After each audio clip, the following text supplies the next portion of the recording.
Hey everybody, this video is going to be covering spherical excess.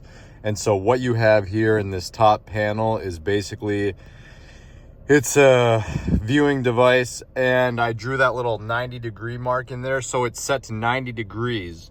And as you can see, the trajectory that the optic makes is a straight line outward. That is 90 degrees.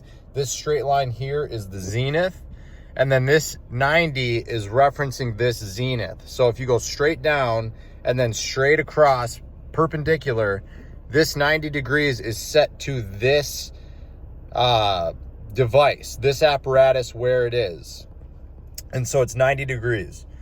If you go down to here, now what I drew is an elevated theodolite, or viewing device, still at 90 degrees, straight down. You go straight down and then straight across 90 degrees. And so I was recently in a debate where this was brought up, where you could see buildings that were below the theodolite, and I have it actually down here. So the theodolite, this is what the theodolite was showing, was you have 76 feet is where the elevation of the theodolite is, and it's at 90 degrees. And then you have an 80-foot tall lighthouse some distance away that is below the 90-degree mark, and it's 80 feet at the and it's below when you're at 76 feet. And then in the further distance, there's a 184-foot tall lighthouse that looks about that size.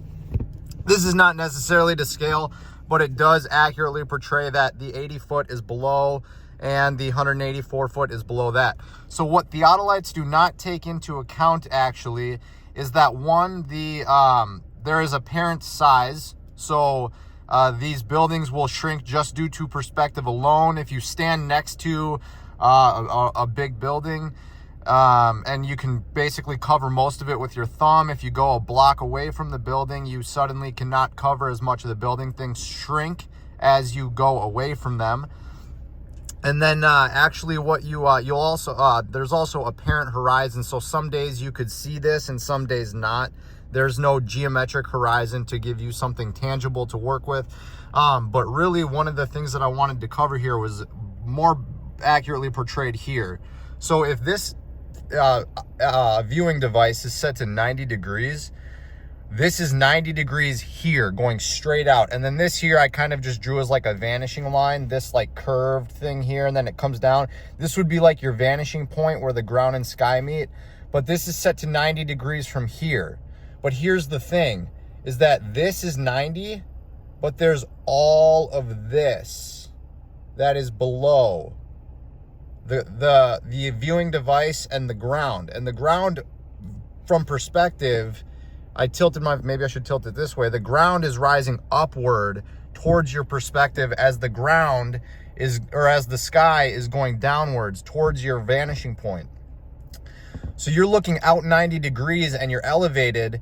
You have all of this distance here, which is the distance from your 90 down to the ground that you're elevated above. This excess that you have to look at is the spherical excess.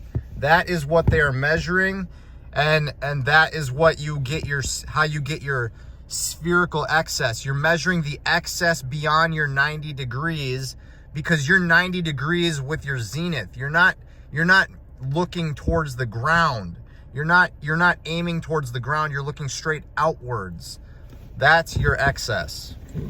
Hope you all are doing well no matter where you're at on this earth plane, day or night. Please be doing well. Your creator loves you, and peace be with you all.